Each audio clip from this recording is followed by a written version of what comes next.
baseado em evidências, e que isso também se alinha muito com o próprio trabalho do Gesto da Vida ali, de buscar compartilhar informações de qualidade, informações atualizadas, e a parte que eu me conecto com o Gesto da Vida é aqui, né? Porque além de psicóloga, eu também sou mãe da Júlia, que nasceu em 2012, e sou mãe do Daniel, que nasceu em 2015, que como vocês podem ver, hoje é o aniversário dele. Há exatos 10 anos, Thaís estava lá comigo me acompanhando no parto. E acredito que vocês que estão aí, né, estão buscando informação, não sei se mães de primeira viagem, de segunda, mas toda a nossa história é muito importante para a gente, para quem a gente é hoje, né? Eu vim de um primeiro parto numa cesárea eletiva, cheio de violência obstétrica, e isso foi importante para todo o restante da minha trajetória, para depois eu buscar o acolhimento e a informação necessária para minha segunda experiência. E por algum tempo, talvez eu tenha me culpado muito, mas hoje eu já fiz as pazes com toda essa história, porque eu entendo que para eu ser a mãe que o Daniel precisava, eu precisei passar por todas as etapas de ser a mãe da Júlia com os erros e acertos. E vou bater muito na tecla de como é importante a gente ter informação de qualidade, a gente ter profissionais que a gente confia para atravessar aí os desafios do maternar. Você sabe me dizer, Thaís, se a maioria das mães é de primeira viagem, são gestantes, já tem crianças pequenas? Quem quiser Sim. escrever no chat aí. Meninas, escrevem, por favor, porque como não tem sobrenome e a gente tem 1 milhão de pessoas e a gente divulgou em todos os grupos, eu não vou saber quem que é. Bem, é porque, né, várias gestantes. A Júlia tá falando que é a segunda gestação. Tem a Ellen, mas eu não sei se é a Ellen que eu acho que também seria a segunda gestação.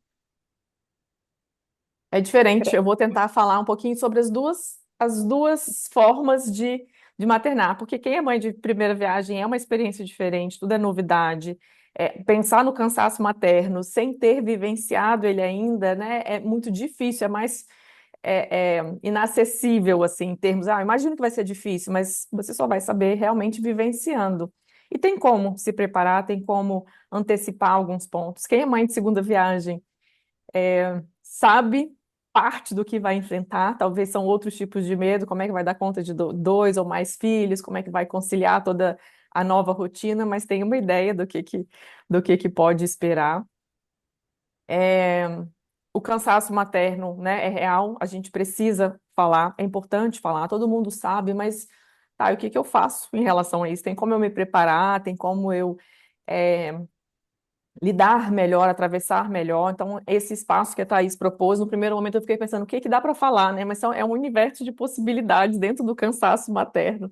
Então, eu tentei trazer, alinhar um pouco, para trazer soluções e trazer compreensão de como que vocês podem construir a própria forma de lidar com cansaço e possibilidades de rotina que vocês vão construir. Só para Tem falar, né, uma. se alguém quiser perguntar alguma coisa, pode escrever e deixar aqui no chat que a gente vai vendo. Tá Tá, você metade e me fala, metade, Thaís? Narjara. Metade primeira, metade segunda. Tá bom. Se tiver pergunta, você vai me falando, Thaís. Como eu estou Falo. apresentando, eu não vou conseguir Uhum. olhar. Como é que a gente se prepara? Tem jeito? Quem é mãe de segunda viagem aí pode pensar, tem jeito de preparar para o cansaço? Mas a gente precisa entender o cansaço de duas formas, né? A gente tem um cansaço físico, que vem da privação de sono, que vem do excesso de demandas, do corpo cansado mesmo, que também está passando por transformações, a parte hormonal, e a gente também tem um cansaço mental de autocobrança, de expectativas, de sentir que não está dando conta, e com certeza uma coisa alimenta a outra, e muitas vezes esse cansaço mental vai ter um impacto até maior do que o cansaço físico, porque a gente se cobra, né? Todas sabemos. Não, não precisamos nos cobrar, mas a cobrança vai existir, gente. A gente tem essa própria cobrança, é normal que a gente tenha essa cobrança. A questão é como é que a gente vai lidar com isso, né? Dentro da TCC, que é essa abordagem que eu trabalho, que é a terapia cognitivo-comportamental, a gente vai sempre partir do pressuposto que qualquer emoção que eu sinta é importante e eu preciso validar. As emoções não são ruins, mesmo as emoções desconfortáveis, mesmo as emoções difíceis de lidar, elas são importantes porque elas são um guia. elas são um farol ali que estão guiando a gente para uma necessidade nossa, né, do nosso corpo, do nosso desejo ali, que precisa ser atendido. Então, eu preciso validar, reconhecer e validar, porque se eu não faço isso, eu vou jogando para debaixo do tapete, muitas vezes esse cansaço vai vir, ou cansaço, ou as demandas emocionais, essa intensidade emocional vai vir de uma forma transbordante. Assim, eu vou externalizar isso, botando para fora com os outros, nas minhas relações, ou às vezes eu vou implodir, né? Eu preciso ter esse planejamento do cuidado com a mãe, esse autocuidado. Então, eu vou preparar para entender que eu preciso ter cuidado também, que não é só aquele bebê, não só os outros filhos, eu preciso de um cuidado. A mãe é o pilar daquela família, da casa. Se eu não estiver bem, eu não consigo dar conta dos outros, e tudo vai se desmoronando um pouquinho. Então, o puerpério, esse pós-parto, ele vai exigir também um suporte prático, que é das tarefas. A gente vai precisar comer, a gente vai precisar de roupa limpa, a gente vai precisar de beber água. Quem que vai fazer isso? Como é que isso vai ser feito? A rede de apoio não é só necessariamente uma avó que vai estar ali acompanhando o processo. A rede de apoio, às vezes, é a empregada doméstica, às vezes é o restaurante delivery que você já vai pedir suas marmitas, ver de que forma que o pai vai poder participar ou parceiro, parceira que está ali acompanhando, como é que isso vai acontecer. E quanto mais prático essa parte prática estiver mais organizada, mais fácil vai ser atravessar. Então, não deixem para o momento onde as coisas estiverem acontecendo no olho do furacão para decidir. Tentem antecipar o máximo possível alguns detalhes, né, dessa limpeza da casa, do trabalho físico. Algumas questões do diálogo também com o parceiro, com a parceira, são muito importantes, porque as pequenas brigas acontecem no dia a dia das coisas. Quem vai trocar a fralda, quem vai dar o banho, né? Então, às vezes, até assim, essa rotina de eu troco uma fralda, você troca outra, ou quem vai estar em casa, ou quando você estiver em casa, quem vai dar banho. Porque na hora que a gente espera, assim, é óbvio que o outro vai saber que agora é a vez dele. Não é Não óbvio, o é outro não óbvio. vai saber. Eu preciso ter aquilo ali. O combinado não sai caro, igual a gente combina com criança pequena. Eu posso combinar com as pessoas que vão estar me ajudando o que que vai ser feito, quem que vai fazer o quê, em que momento, para que essa mãe tenha a possibilidade de descansar, porque provavelmente vai estar envolvido na amamentação, e a amamentação é mais difícil, né? É só você que vai poder fazer num primeiro momento ali. Incluir pausas nesse planejamento, não é só tarefa, tarefa, tarefa. Qual é a hora que eu vou tentar dormir? Ah, não consigo dormir, tá? Tenta um momento de descanso, né? Quando meu segundo filho nasceu, né, o segundo filho, você vê que não tem momento nenhum, não tem aquele negócio, bebê dorme, você vai dormir, porque você tem todas as outras coisas para dar conta, o filho mais velho. Então, eu percebi que para mim era importante eu conseguir dormir cedo, eu sou uma pessoa que dorme cedo, então, quando eu ia fazer o ritualzinho dele da hora de dormir, eu precisava ir dormir junto e meu marido acompanhar minha filha, porque as 3 horas que eu tinha de intervalo, quando ele já tinha estabilizado ali de 8 às 11, para mim era onde recarregava a minha energia para eu dar conta da madrugada viva ou do ao longo do dia. Qual é o momento que para você vai entender que você precisa dormir? Vai ser de manhã, vai ser depois do almoço, vai ser em algum momento, mesmo que não consiga dormir, uma pausa. E pausa, gente, não é parar e ficar no celular descansando, não, porque isso não descansa. É pausa mesmo, é fechar os olhos, é ter um momento para você respirar, às vezes para tomar um banho com calma, às vezes para ter uma refeição. Então, incluir esse descanso. Rede de apoio, né? Como eu disse, não é só a avó, quem está ali muito perto, né? Toda uma rede, mesmo uma estrutura, e a gente precisa saber pedir ajuda. Às vezes você está dando conta, às vezes você vai perceber, hoje eu não estou dando conta, não tem problema pedir ajuda, acho que pedir ajuda, a gente tem muita dificuldade de assumir essa vulnerabilidade, de não estar dando conta de algo, mas esse momento é um momento crucial para você. Você E sabe, construir essas redes. Narjara, Hum, que quando eu falei que eu ia engravidar, a gente trabalha com grupo pós-parto desde sempre, né? Desde que surgiu o WhatsApp. Então, quando eu falei que eu ia engravidar em 2015 para as minhas mães, né, as mulheres do pós-parto, nossas gestantes que passaram pelo parto e estavam no pós-parto, primeira coisa que elas falaram é: você não tem empregada, contrata uma empregada. Porque isso vai salvar o seu casamento. Então, assim, antes de ter filhos, você contrata uma empregada. E eu assumi bem, é isso que tem que fazer, então tá bom, eu vou contratar para dar eu aprendi do conta. jeito mais difícil. Eu É. tentei dar conta numa cidade que eu não tinha rede de apoio, era eu, meu marido e minha filha. E aí minha filha dormia, eu ia passar roupa. Uma loucura, numa neura, não tinha restaurante, delivery, eu ia tentava fazer comida, até que dá uma sobrecarga mesmo, né? Não, não tem Uhum. como. E eu aprendi do jeito difícil mesmo, de que não precisa estar tudo perfeito, a casa não precisa estar perfeita. Quando eu falo da casa organizada, é o mínimo da sobrevivência. Assim, o que que a gente precisa garantir?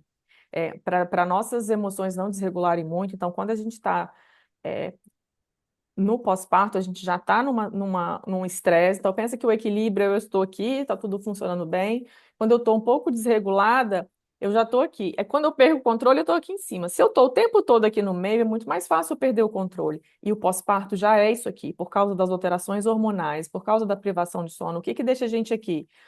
Sono, fome, alteração hormonal, uma doença, já desregula o nosso corpo, ele não está funcionando no modo normal. E aí é muito fácil ele extrapolar ali, às vezes numa crise de raiva, às vezes numa crise de choro, às vezes num desespero. Então, eu já sei que eu estou aqui, eu tenho que tentar estratégias para voltar para algum equilíbrio. O que que eu preciso garantir, principalmente? Um mínimo de descanso, que vai envolver o sono, dentro das possibilidades de ter um recém-nascido dentro de casa e o que que você vai conseguir dormir. A estrutura do sono de um recém-nascido é diferente de uma de um adulto, então não tem como a gente ter um sono completamente regulado. A tendência é que isso vá se regularizando à medida que esse bebê vai crescendo, mas no primeiro momento é de fato de privação. Como é que eu vou ajustar isso? E aí é de cada demanda familiar, de cada demanda pessoal, cada necessidade individual daquela família. Você não precisa dar conta de tudo sozinha.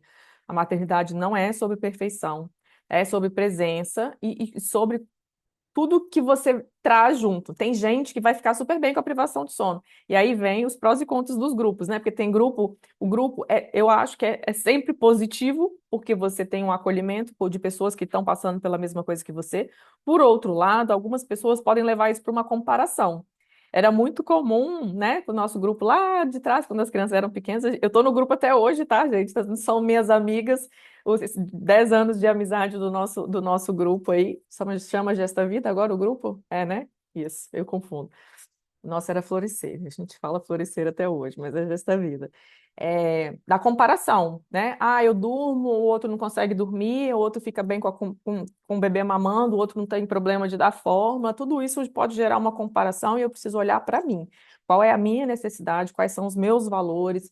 Em quem que eu vou acreditar? Porque na hora que a gente está fragilizada emocionalmente, a gente tende a se sentir mais insegura, a comparação vai acontecer de uma forma mais dura. Então, eu preciso alinhar um pouquinho desses valores e relembrar eles para eu poder saber me seguir e me guiar, porque a comparação pode vir.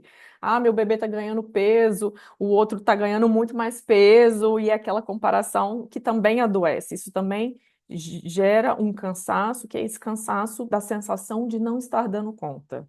Não importa tudo que você faça, vai sempre ficar algo pendente, e isso também é equilíbrio.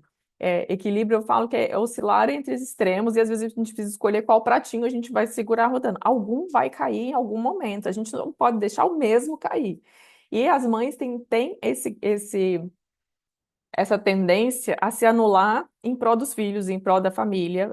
Eu vou abrir mão de mim para dar conta dos outros. E não é sustentável no longo prazo. Eu preciso às vezes eu vou abrir um pouquinho mão do meu sono, às vezes eu vou abrir a mão da minha alimentação, às vezes eu vou abrir mão da organização da casa, às vezes eu vou abrir mão da atenção do meu parceiro ali, mas eu vou equilibrando isso para que não tenha uma falta em um aspecto só.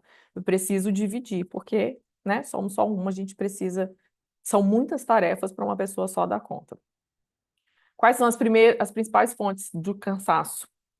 Essa sobrecarga invisível, muita gente já conhece esse termo, que é da carga mental, que é essa antecipação de coisas que, mesmo que todo mundo queira ajudar, você tem que coordenar a ajuda e muitas vezes eu falo, não, não quero essa ajuda, porque eu tenho que coordenar a ajuda, é melhor eu fazer de uma vez do que instruir. Isso é de fato muito cansativo. A falta de uma rede de apoio efetiva, né? Às vezes a rede de apoio familiar mais atrapalha do que ajuda na parte de cobrança, na parte de deixar em alerta. São gerações diferentes, formas de educar e de criar filhos diferentes, então esse tipo de conflito pode existir. Mais uma vez, por isso que é tão importante a gente ter profissionais de confiança para nos guiar, porque quando tem as avós, ainda mais se tem mais de uma avó, a sogra, tudo ali junto, cada uma tem uma visão, cada uma tem um valor e vai em cima dessa mãe com mais demandas e mais carga, então eu preciso saber quem que eu vou seguir. É, e o ideal é que seja o profissional de saúde que está acompanhando, por mais experiência que a sua mãe e sua sogra tenham, elas têm uma experiência de um outro momento, as informações já modificaram, e como é que eu vou conciliar isso também gera uma pressão social, né? Essa pressão da mãe que eu imaginei que seria, da mãe que é possível ser, da mãe que a minha mãe achou que eu seria, o que eu deveria ser. Então, qual que é a mãe que eu gostaria de ser? E o que que é possível dentro disso daí. Quando o bebê nasce, é que a gente vai ver de fato tudo que vem junto. Eu não sei como que é lidar com uma demanda de um recém-nascido. Eu falo que o cansaço do materno, a gente não sabe o que é cansaço até a gente se tornar mãe. Porque mesmo quando eu tenho paciente que fala assim, eu faço plantão, eu sou médica, eu estou acostumada com privação de sono, é outro aspecto de cansaço, é diferente, é um cansaço que você mesmo estando no limite do seu cansaço, você precisa levantar para amamentar aquele bebê, para atender aquele bebê que está chorando, e eu não consigo comparar outra atividade na vida que possibilite você vivenciar uma experiência tão exaustiva quanto essa. O que que você acha, Thais? Talvez o seu trabalho também, né, Thais? O seu trabalho envolve o esforço físico contínuo, quando emenda um monte de bebê nascendo junto ali. Quando eu não tive privação de sono, eu não senti isso, porque, né, eu acompanhava muitos partos. Antes deles nascerem, eu acompanhava mais de 135 partos por ano. Então, assim, eram muitos partos. Hoje eu sinto, porque eu diminuí a quantidade de partos, então meu corpo já tá, e tá mais velho também. Mas eu não senti, não. Em relação à falta de rede de apoio afetiva, uma outra dica que me deram também, que eu achei super bacana, e eu acho que isso vale tanto para gestantes quanto as meninas do pós-parto, porque tem várias idades aqui de pós-parto, é sobre um grupo. Então, assim, os meus sogros e minha mãe eram muito ativos, né? Tanto na gestação quanto no pós-parto, eles ainda são. Eu fiz um grupo na gestação, e aí tudo que eu via recebendo de mensagem, por exemplo, estamos aqui no grupo, né? Vocês que estão gestantes, recebendo assim, vale a pena fazer isso, não vale a pena fazer isso com a criança, ou de rotina, manda no grupo para eles lerem um texto, alguma coisa relacionada ao assunto. Então, isso eu fiz ao longo da gestação, para eles entenderem o que eu gostaria que fosse a criação dos meus filhos no pós-parto. E hoje eu continuo mandando até hoje. Então, por exemplo, hoje eu sei que eu preciso dar muito mais estímulo para o meu filho mais novo do que para o meu mais velho, porque o meu mais novo ele acha que ele é um bebê, ele ainda não entendeu que ele pode sair da zona de bebê, né? Do menino mais novo, do caçulinha. Então, hoje eu mando muita informação para os meus sogros e para minha mãe falando sobre isso, falando que a gente tem que tratar ele de igual como o Toshi. Então, acho que isso é para sempre, sabe? Então, é uma dica muito boa que eu recebi também, que eu acho que vale a pena, porque se os avós são muito ativos, às vezes eles vêm com os sentimentos deles ou com o que eles aprenderam, e nem sempre é o melhor para a criança, né? E a gente ali já acostumando desde a gestação, jogar informações, o que que é, por exemplo, é o celular, né? Minha mãe dava muito celular para as crianças e aqui na minha casa é zero celular. Fui mandando texto lá no grupo, mandando vídeo e tal. Hoje é zero celular na casa dela, porque ela entendeu que celular faz mal. Então, acho que isso é importante também. E é sensacional essa dica do grupo, porque aí não fica parecendo uma indireta depois que as coisas estão acontecendo. Porque você compartilhou, é para todo mundo, não é direcionado para você, não é direcionado para quê. E isso é uma coisa que eu recebo muito no consultório depois que eu faço orientação de pais. Eu recebo muitos conflitos entre os casais, porque cada um tem uma forma de querer educar. E geralmente as mães já estão imersas nesses grupos, já têm acompanhamento, já têm informação mais atualizada e de qualidade, mas não consegue levar isso para os pais ou para os avós, e aí gera um conflito na educação, porque a mãe está sozinha na tecla e está todo mundo julgando, achando que ela está maluca, que ela está isso, que ela está inventando coisa, que ela está. E aí, quando eu já compartilho isso desde cedo, eu já quebro ali de que isso vai ser compartilhado durante meu novo maternal, o nascimento daquela criança, não é indireta para ninguém depois que está acontecendo, e eu já vou alinhando, é para todo mundo. Eu quero que seja assim, vamos ler isso, vamos compartilhar isso, porque senão vai sendo cumulativo. Uma hora é decisão sobre dou forma ou não dou forma, que parto que eu escolho, qual vai ser o momento, o que que é bom para o bebê, e aí depois vem. outras questões da alimentação, de como que eu vou educar, como é que eu vou corrigir. Então, eu sempre tenho que fazer alinhamento de valores familiares, e isso não é geral, tá, gente? Não tem uma fórmula mágica. Como eu vou educar essa criança? A gente tem guias que precisam ser adaptados para a realidade de cada família. E aí, cada família vai construir juntos os seus valores, adequar com aquilo que é a orientação que existe em comum, do que é positivo, mas não é, né? Não é tão simples assim, não é padronizado. E aí precisa acontecer esse trabalho. E aí o impacto é maior, porque às vezes o pai geralmente está mais resistente. Aí se é a avó que fica, é mais difícil ainda, porque a educação os pais estão fazendo de um jeito, a avó que está lá num outro papel também não consegue seguir. Então, muito boa essa dica do grupo e do compartilhamento das informações. Quais são os impactos do cansaço? Por que a gente está falando aqui de cansaço, né? Ah, é só ficar cansado, descansa. Não, o cansaço, ele tem um impacto também no nosso bem-estar emocional, na nossa saúde mental como um todo. A gente não desenvolve transtorno mental só pelo cansaço. Para eu desenvolver um transtorno, eu preciso de várias outras coisas. Eu preciso ter uma genética favorável para aquele transtorno, eu preciso ter uma situação, não é todo mundo que vai desenvolver transtorno porque está cansado, mas se eu já tenho uma genética favorável, eu posso desenvolver. Por quê? Porque eu não cuidei desse estresse, dessa sobrecarga do meu corpo. Como eu disse, o bem-estar está aqui. Se eu estou constantemente aqui, é como se eu estivesse colocando. Pensa que a gente tem a nossa imunidade ali, que se eu estou o tempo todo em contato com vários tipos de agentes que causam doença, às vezes meu corpo não dá conta de se proteger, porque é muita, né? A gente vê que a imunidade é baixa, porque tem muitos fatores ali de contaminação. A mesma coisa é para a saúde mental. Eu não consigo, eu estou muito estresse, muita demanda, eu não consigo dar conta de tudo. E aí vem o esgotamento, que algumas mulheres passam só pelo baby blues ali, pela depressão, pelo baby blues, que é normal, uma tristeza, uma questão emocional logo depois do pós-parto. Outras podem desenvolver um quadro de depressão, e depressão não é só aquilo de ficar na cama chorando. Depressão, às vezes, é um padrão de pensamento contaminado, um padrão de pensamento irritado, uma falta de paciência, uma autorresponsabilização, às vezes pensamentos estranhos de querer desistir, de querer fugir. Isso tudo tem relação com o adoecimento mental. A irritabilidade também parece bobagem, mas é um dos sintomas que aparece muito nos quadros ansiosos e depressivos, que é uma impaciência, né, de atacar. A emoção desregula, parece que é muito rápido. Lembra? Tá aqui, parece que eu tô aqui, tô sempre explodindo, mas é porque você já está ali num nível de esgotamento, de sobrecarga, que é muito fácil explodir. E a sensação de esgotamento completa, que é mais difícil. Existem alguns autores que têm falado de burnout parental já, como excesso desse cansaço, dessa autocobrança que se mistura, e algumas pessoas estão desenvolvendo esse esgotamento maior, né? Essa dificuldade na regulação emocional, que atrapalha também na vinculação, que interfere nos outros relacionamentos, que pode interferir no casamento, na relação com os outros filhos. Então, falar do cansaço é também eu ter um cuidado como um todo para eu manter o meu bem-estar e o bem-estar da minha família e das minhas relações. Como que a psicologia, então, pode ajudar?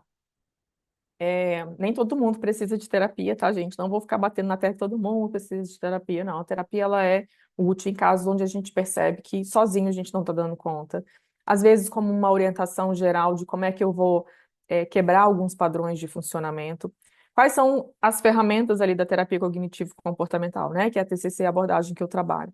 Eu vou reconhecer as emoções, como eu disse lá atrás, as emoções são parte do meu processo de funcionamento, não tem como eu controlar uma emoção. Se você está triste, não adianta eu falar para você, não fica triste.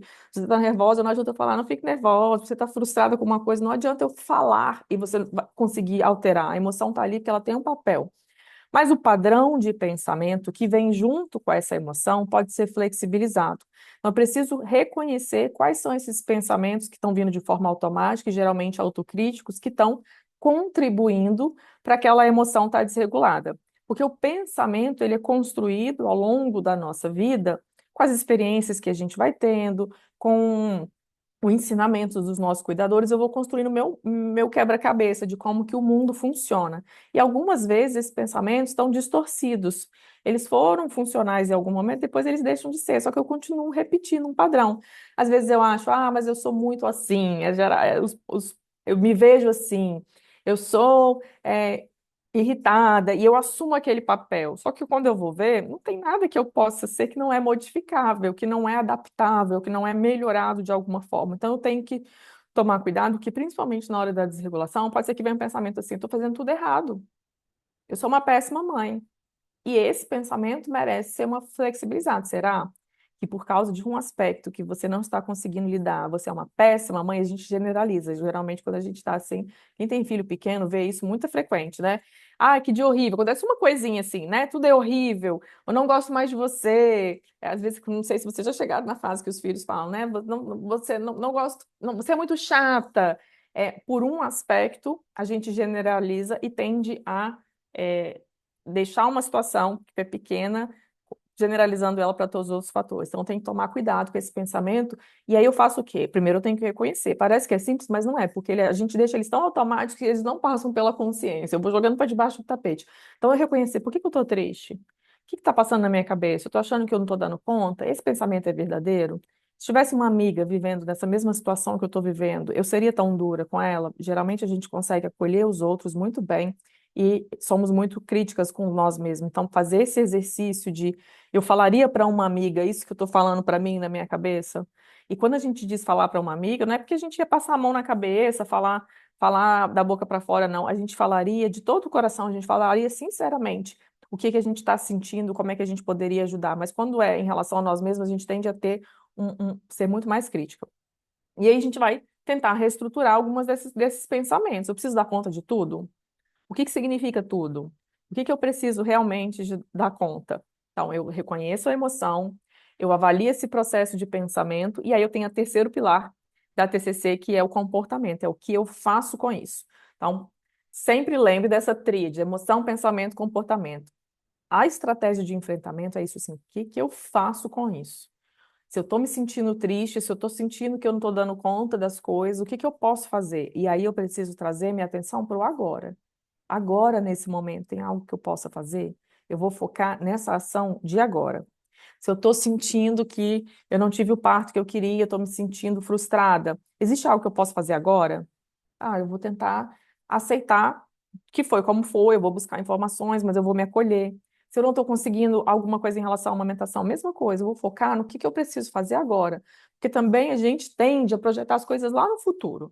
Seja do bebezinho, seja da criança que está ali com 2 anos e está com um comportamento de birra, e eu já vou, nossa, se eu perdi o controle aqui, lá na adolescência eu não tenho controle mesmo. A gente leva tudo lá para frente, antecipando o caos. Não, gente, é agora. Imagina quem está no final da gestação sabe como era o início da gestação, as preocupações que vinham. Agora você tem outro tipo de preocupações. Aquelas preocupações que existiam lá atrás deixaram de existir. Quem tem criança já pequena, lembra que quando essa criança era recém-nascido, tinha uma série de preocupações que hoje também não existem, que nada se concretizou. Porque se a gente tivesse não adianta a gente antecipar mesmo, porque as coisas mudam, as questões vão mudando, a criança vai mudando. Tem algumas coisas que são características de cada fase, mas é muito mais fácil quando a gente já passou por elas, a gente olha para trás e vê, então não precisava ter me preocupado daquela forma, daquele jeito. Isso Diga, acontece Thaís. muito nos grupos pós-parto, né? Quando você é mãe de segunda, terceira gestação e as mães de primeira gestação estão preocupadas lá. Agora eu não vou conseguir lembrar, mas coisas mínimas assim que elas estão muito preocupadas. E aí vai uma mãe de segunda, terceira gestação e fala: gente, relaxa, né? Isso não tem por que se preocupar. A segunda maternidade é muito mais leve que isso daí. Eu nem estou me preocupando com isso daí, né? Então, na primeira gestação a gente quer se preocupar com tudo, que às vezes a gente tem que relevar muitas coisas, né? E na segunda, o puerpério é mais leve, apesar de ser cuidar de dois, porque você sabe o que você consegue relevar, você sabe o que realmente dá importância e o que não dá, né? Você sabe que passa, né? Você sabe o que passa, que não precisa ter tanta preocupação nos detalhes, mas preocupação é algo que o seu cérebro vai fazer. Quando você é mãe de primeira viagem, você não tem seu foco vai ser todo ali. Então, você gasta todas as suas fichas naquelas fases que o bebê está vivenciando. Quando você é mãe de segunda viagem, você tem a clareza de que vai passar, que você não precisa se preocupar tanto, mas você também tem outros lugares para depositar suas fichas. Então, você não dá conta mesmo de prestar tanta atenção em detalhes, né? E aí você junta esse amadurecimento em geral e fala assim, bom, não precisa se preocupar realmente com isso. Mas é difícil eu falar para uma mãe de primeira viagem, assim, não se preocupa com isso, ela vai se preocupar. Então eu vou tentar antecipar, flexibilizar esse pensamento, essa preocupação. Não vai adiantar eu preocupar com isso agora, ou o que que de fato eu posso fazer diante dessa preocupação? Ah, a primeira bebê ficou com febre, a mãe de primeira viagem fica desesperada, mas é normal que ela se preocupe, ela nunca passou por aquilo ali, ela vai precisar aprender e ganhar esse aprendizado diante desse cenário. Então, a preocupação, ela é útil, porque justamente ela gera um alerta. O ponto é que eu não posso deixar essa preocupação me tornar incapaz de resolver a preocupação. Então, eu não sei o que fazer diante disso, eu vou buscar informação, vou mandar uma mensagem para o pediatra, eu vou buscar informação com outras mães para ver se existe uma forma de me ajudar ali, como é que vou conduzir. O que não adianta é eu catastrofizar e pensar lá na frente. Eu tenho que trazer essa para uma coisa de cada vez. Se não tem nada que eu possa fazer, nada farei. Segue a vida, tento lidar com essa minha angústia, né? Mas você tem preocupação lá, se o bebê, quem vai rolar primeiro, né? Começa esses pontos, né, Thaís? Quem vai dormir primeiro, quem vai rolar primeiro, depois quem vai sentar primeiro, o bebê que vai andar, depois isso fala assim, gente, que diferença que faz, né? Quem andou primeiro, quem falou primeiro. Mas quando você está vivenciando, aquilo ali é seu foco de atenção, então se torna muito grande. Eu preciso só manejar. Se eu tenho uma tendência já a ser uma pessoa preocupada, e essa é uma característica da nossa personalidade, tem pessoas que têm um fator da personalidade que a gente chama de neuroticismo alto. Então, são pessoas extremamente preocupadas em tentar dar conta das coisas. A Thais não é essa pessoa, tá? Que eu conheço ela tem neuroticismo baixo, ela é o nosso contraponto numa maternidade. Porque se vocês precisarem lembrar de alguém, que eu sugiro sim, quem tem essa preocupação alta, que já é uma pessoa preocupada na vida em geral, normalmente vai tender a ser mais preocupada assim com a maternidade. Tenta lembrar de alguém que não é assim. Geralmente são os maridos, mas nesse caso é a Thaís. A Thaís é assim, ó, tranquila. O que a Thaís faria nessa situação? Thaís ó, ela junta porque ela tinha experiência com outros, mas eu gosto dela falando quando o bebê ela vai para o cinema, no resguardo, né, Thaís? Ela vive a vida quase que normal, porque o nível de preocupação dela é baixo. E ela não faz isso de forma irresponsável, porque ela tem informação, ela tem suporte. Talvez para outras mães vão falar assim, nossa, Thaís é maluca. Mas ela não é, ela só tem o neuroticismo baixo, ela é tranquila. Você tá rindo, né? Mata a gente de raiva, a gente preocupada, né? Thaís tá lá, ó, de boa. Não sei se o Akira vai poder dizer, Akira também é tranquilo, pô. Sorte, os dois têm neuroticismo baixo. Tá, outras estratégias que eu tenho, né? Essa organização da rotina, que eu vou antecipar, tudo aquilo que é previsível diminui a minha ansiedade e a minha preocupação. Então, quanto mais eu conseguir ter planejamento, ter rotina, ter organização, isso me ajuda a ficar bem. A ansiedade vem quando eu não tenho controle de algo, né? E aí a informação me ajuda a reduzir a ansiedade, o preparo me ajuda a reduzir a ansiedade, então eu preciso tornar previsível algo. E ter um bebê não é tão previsível assim, porque eu não tenho controle de todos os fatores, de tudo que vai acontecer, de como é que esse bebê vai ser, como é que vai ser esse parto e todo o desenrolar ali. Então, eu antecipo e preparo aquilo que está no meu alcance todos os dias e tento confiar, entregar e confiar aquilo que não está no meu alcance. Existem algumas técnicas que ajudam a gente também a manter esse bem-estar, né? Dessa desregulação tá aqui, eu voltar. Uma delas é o mindfulness. Não sei se vocês já ouviram falar, mindfulness é o termo em inglês para atenção plena. O que é a atenção plena? É esse exercício de trazer atenção para o agora. Eu posso alinhar esse mindfulness com uma técnica de respiração. A respiração diafragmática, né, que é aquela que eu faço com o abdômen, ela me ajuda a desligar esse modo preocupação ansioso, porque a primeira coisa que a desregulação emocional faz é modificar meu padrão respiratório, eu fico com aquela respiração mais curtinha, mais tensa, né? Meu batimento cardíaco às vezes aumenta. Tudo isso é evolutivamente importante para a nossa espécie, mas eu tenho como desligar um pouco esse sistema de alerta, que é com a ajuda da respiração. Thaís fala muito, e as meninas no parto, né, de respirar. Eu tenho uma lembrança muito do meu parto que eu poderia, se eu pudesse falar para qualquer mãe, respira na dor, porque a respiração é a nossa maior ferramenta. E aí a respiração parece que ela é automática, inata, mas não. Ela obviamente que a gente vai respirar, mas eu posso melhorar essa respiração e utilizar dessa respiração como uma ferramenta de autorregulação. Se eu fizer isso de uma forma pausada, se eu fizer isso com uma respiração diafragmática, que isso desliga, isso manda uma mensagem para o meu cérebro assim, calma, tá tudo bem, tá tudo tranquilo. E aí, quanto mais eu treino isso, melhor eu fico. É igual ir para academia. Se você for num dia fazer musculação tem algum benefício? Tem. Você vai ter uma liberação de endorfina, seu músculo vai ser trabalhado, você vai ficar um pouco dolorida, mas a prática regular de musculação é que vai trazer o benefício. Você vai ficando mais forte à medida que você mantém esse treinamento. Com o treino de mindfulness é a mesma coisa. Eu vou ter um benefício se eu fizer só um exercício de respiração e me acalmar, mas se eu trouxer isso para o meu dia a dia de uma forma regular, eu fico muito boa nessa capacidade, nessa habilidade de me acalmar. Eu hoje uso, às vezes, em vários momentos que eu estou desregulada, se eu estou no trânsito, antes de atender, faço uma respiração. Isso me ajuda a manter a calma. Quando eu desregulo, o meu sistema límbico, que é o miolinho ali do meu cérebro, está ativado, que é meu modo, padrão de sobrevivência ali. E eu tenho o meu córtex, que é a camada que recobre o meu cérebro, que é a nossa parte mais racional, que está envolvida no tomada de decisão, no controle inibitório. Esses dois funcionam melhor integrados. E o exercício de mindfulness, a gente já consegue ver hoje em exames de imagem, que esse treino de atenção plena, ele melhora e fortalece as conexões neuronais do meu cérebro com várias áreas para eu desregular com menos frequência. O grounding é um outro termo que a gente usa às vezes como uma técnica específica diante de crise de ansiedade, que é o aterramento. A gente coloca esses termos em inglês porque se for buscar na internet, às vezes eles aparecem com mais frequência, mas o grounding é um aterramento, que é de trazer para o agora. Para quem tem crise de ansiedade, se você conhece alguém que tem crise de ansiedade, esse exercício é você trazer a atenção para o agora da parte física, assim, eu vou usar os meus cinco sentidos para eu perceber como que eu estou. Então, eu vou listar ao meu redor coisas que eu consigo ver, coisas que eu consigo ouvir, coisas que eu consigo cheirar, coisas que eu consigo tocar.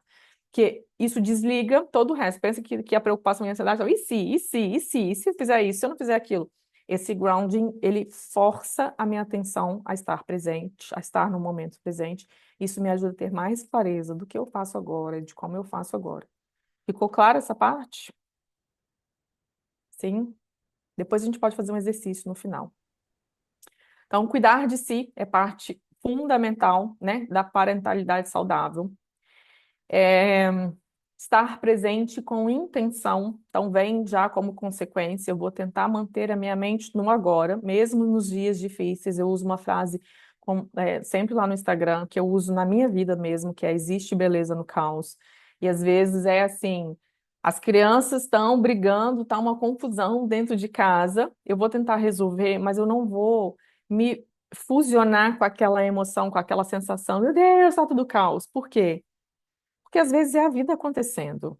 A vida acontecendo, é a casa bagunçada, é irmãos que estão brigando porque faz parte do desenvolvimento, é aquela repetição que a gente fala 20 vezes, vai escovar dente, vai lavar a mão, vai estar na hora de dormir. Isso, existe beleza nisso daí também. Um dia a gente vai sentir falta disso. Quem já passou e olha para trás, fala assim, nossa, dá saudade mesmo de ter alguns momentos que às vezes a gente tem pressa que acabe logo, porque a gente está muito cansado, porque está sobrecarregado, eu quero me livrar disso, mas a gente não acelera o tempo, né? E acelerar o tempo não é uma coisa boa, porque o tempo é uma coisa muito valiosa. Então, eu estar presente com essa intenção e flexibilizando meu pensamento de que ali também tem coisas boas, ali também eu estou desempenhando meu papel com sabedoria, com clareza. Eu também consigo me guiar para ser uma mãe melhor, uma pessoa melhor, voltada para aquilo que é importante para mim, que são os meus valores. Reduzir essa autoexigência com pequenas pausas e ajustar esse olhar. Vocês são a pessoa principal para o filho de vocês. E essa gentileza é importante para que a gente ensine também eles a serem gentis com eles mesmos. As crianças aprendem com exemplo. Não adianta eu falar, falar, falar, falar, falar e não ser o exemplo. E às vezes a gente fala, né, para de gritando. É a mesma coisa que nada. É incoerente. Se eu quero ensinar calma, eu preciso ser calma. Então, como é que eu vou estar calma? Eu preciso olhar para mim. E eu acho que a maternidade vem com os filhos vêm com o dedinho pronto para as nossas feridas, porque eles vêm para botar o dedo naquilo que é difícil para a gente. E isso é importante para a gente desenvolver esse olhar para a gente. A gente também tem coisas que podem ser melhoradas, claro, mas a gente não vai ser perfeita. Assim como a gente não exige dos nossos filhos perfeição, a gente consegue ser gentil com eles. E para isso, essa gentileza, eu treino essa gentileza comigo para eu ensinar que eles sejam gentis com eles. Então, é uma coisa mútua. A maternidade eleva a gente mesmo, porque a gente começa a ser obrigado a olhar para si, aprender a melhorar coisas em si, para ser capaz de ensinar.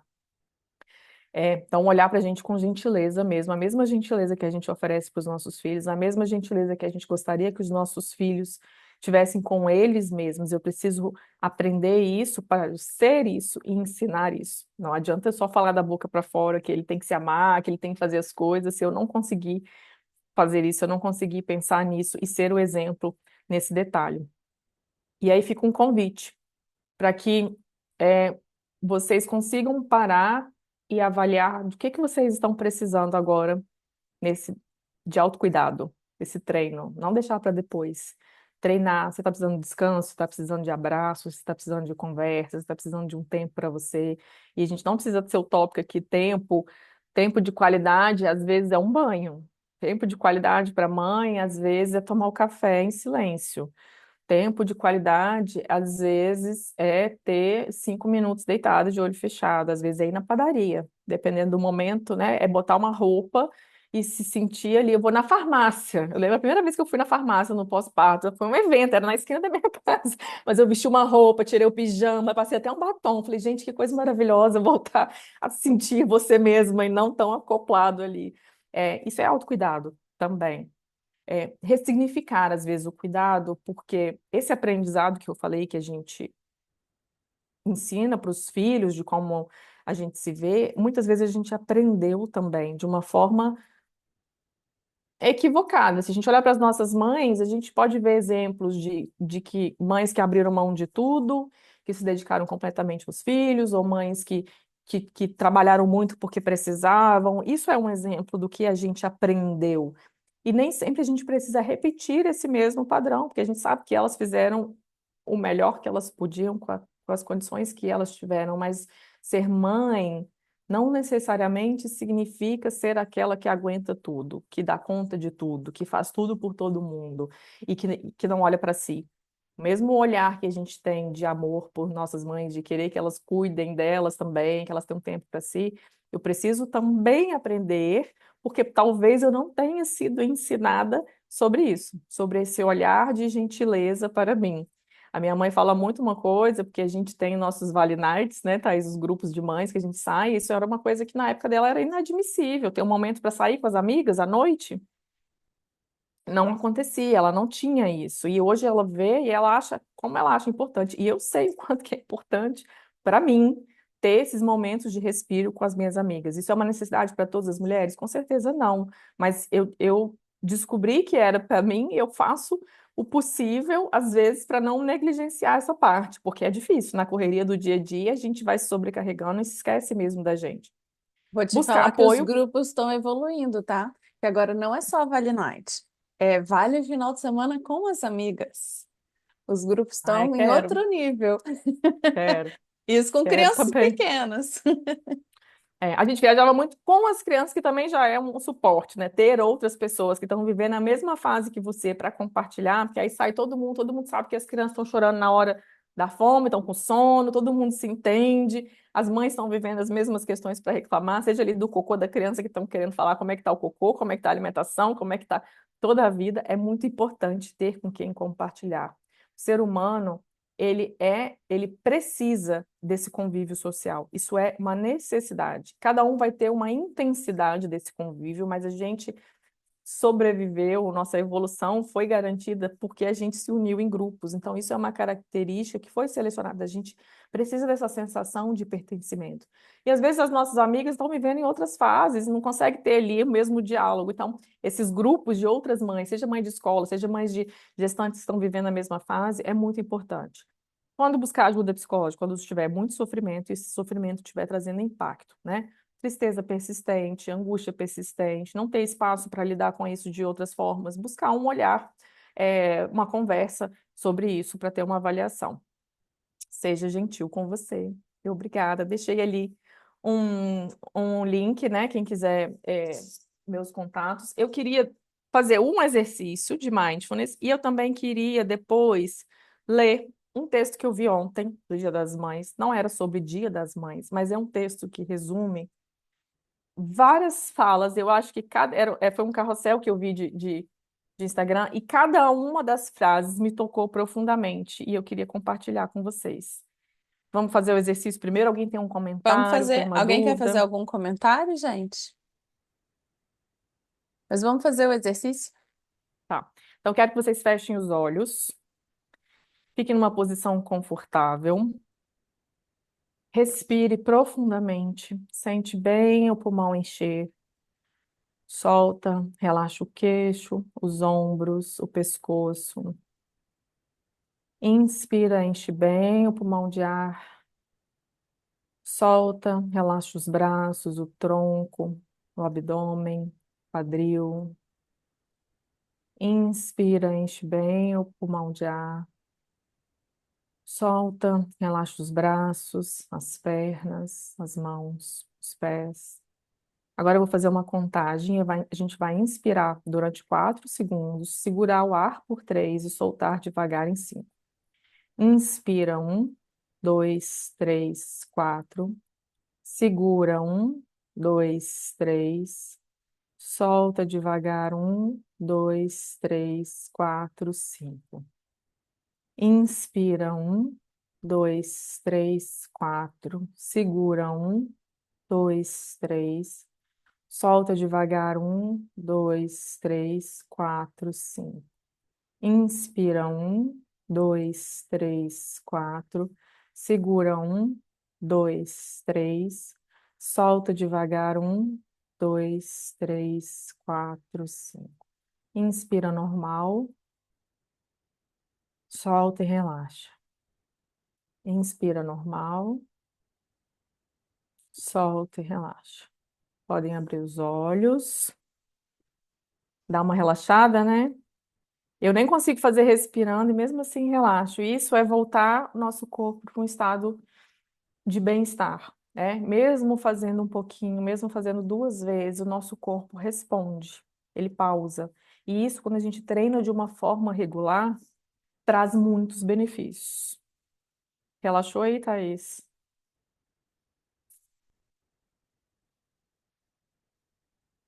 Tá mudo. Ótimo. Eu não falei para você parar de compartilhar, ou então você vai mostrar o texto para compartilhar? Eu não vou mostrar o texto, estou abrindo aqui Ah, no Instagram, porque eu vou ler. então tá bom. Como que eu paro de compartilhar aqui? Então eu até tentei parar aqui, mas não consegui não. Deixa eu ver. Ah, É no consegui. share ali. Isso. Foi. Vou ler. Esse texto é da doutora Daniele Bettina. Depois eu posso compartilhar com vocês. Eu não conhecia ela, é uma ginecologista. Eu até mandei uma mensagem para ela falando que eu ia usar o texto dela hoje nessa roda. Seu filho só tem uma mãe. Cuide dela também. É comum ver mães que passam o dia correndo, esquentam o café e esquecem de tomar. Respondem 1000 mãe por hora. Fazem carinho com uma mão enquanto lavam a louça com a outra. Mães que trocam fralda de madrugada, organizam mochila no automático e, mesmo exaustas, seguem dando conta. Dão conta da febre, da bronca, do banho, do almoço. Dão conta do bebê que chora e da criança que chama. Mas nem sempre dão conta de si. A verdade é que muitas mães desaparecem enquanto cuidam. Se desfazem em nome do amor. Adiam vontades. Negociam sono, corpo, silêncio. E quando dizem, ela está bem, os filhos estão bem, quase nunca se perguntam: essa mulher ainda se reconhece? Autocuidado não é luxo, é necessidade, é respiro, é sustento emocional para a casa inteira.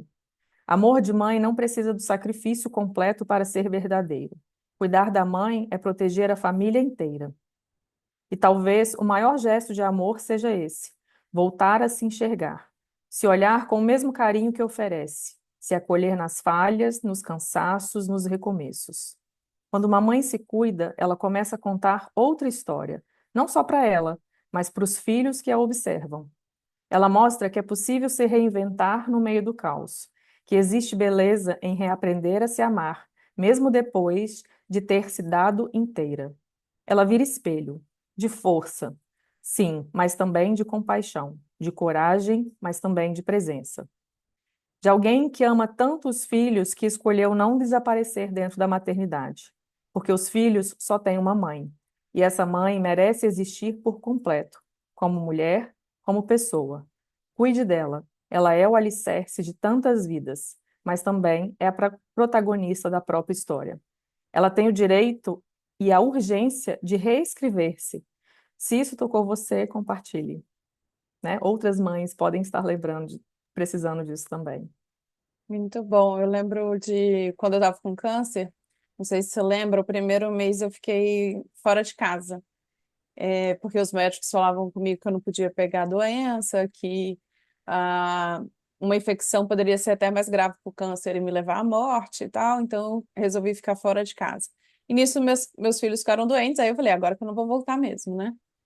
E aí tinha terapia gratuita lá, na clínica, onde eu fazia quimioterapia, e eu falei essa situação, e ela falou assim: não, eles estão doentes porque você não está em casa. Tenho certeza que se eu voltar, eles vão ficar bem. E aí eu resolvi então voltar para casa, e eles melhoraram e não ficaram doentes mais. Então é isso, né? A gente tem que se cuidar e olhar para que o outro também se sinta bem. Porque se a Sim. gente não. Porque é óbvio, né, que eu estava com angústia, eu estava longe, mas com angústia também de estar longe, né? E se a gente não se enxergar, todo o resto também não fica bom, né? Isso Sim. é E importante o a gente ponto que entender. é, sim, eu falei, né, dos profissionais, que é importante a gente ter orientação, mas a gente precisa treinar esse olhar de olhar para si e saber o que a gente está sentindo, porque a gente quase sempre sabe o que é preciso ser feito. É que às vezes a gente se perde na insegurança de que orientação seguir, mas a gente precisa seguir o coração. Uma frase que eu gosto de falar assim: segue seu coração. É como pessoa que olha para você e precisa saber o que você precisa em relação ao seu filho, porque se você falar com o pediatra uma coisa que você está sentindo, a chance de você estar certa é muito maior que o pediatra que está pegando um recorte ali da situação. Então, escuta seu coração para tomar as decisões que, na maioria das vezes, a gente toma a decisão mais acertada, que é quando a gente segue aquilo que faz sentido para gente. Muito É bom, isso. meninas. Muito bom, Narjara. Muito obrigada. Sempre um prazer estar com Obrigada. você aqui. As meninas estão mandando aqui que foi muito bom, adorou. E só tenho a agradecer. Espero que em breve você esteja com a gente novamente, mostrando, né, e abrindo esse caminho de orientação, porque sem dúvidas, assim, a minha maternidade, né, foi muito mais tranquila, porque eu tive esse olhar, e tive acesso, né, a vocês antes de ter filho, né? Então isso já foi enraizando dentro de mim, tudo foi ficando mais tranquilo e me deixou assim tranquila também. E um pouquinho de características da personalidade. Obrigada pelo convite, né? Meninas, vocês Nessa conseguem data abrir para a gente especial. tirar foto? Parabéns para o Dandan. Como diz ele agora, ele está quase nascendo. Foi Ele tá 2 horas quase que ele nascendo. nasceu. É, tá 2 quase horas. nascendo. Foi 2 horas que ele nasceu. 10 anos Deixa. atrás, estava lá apertando os braços da Thaís, gritando. Olha então aí para a câmera que eu vou tirar um print. Oi, Ellen. Oi, Luana. Oi, oi. Todo mundo aí. X. Muito bom, meninas. Muito Obrigada obrigada pelo convite. mesmo. Beijo para vocês. Beijão, até Tchau, mais. tchau. Tchau, tchau.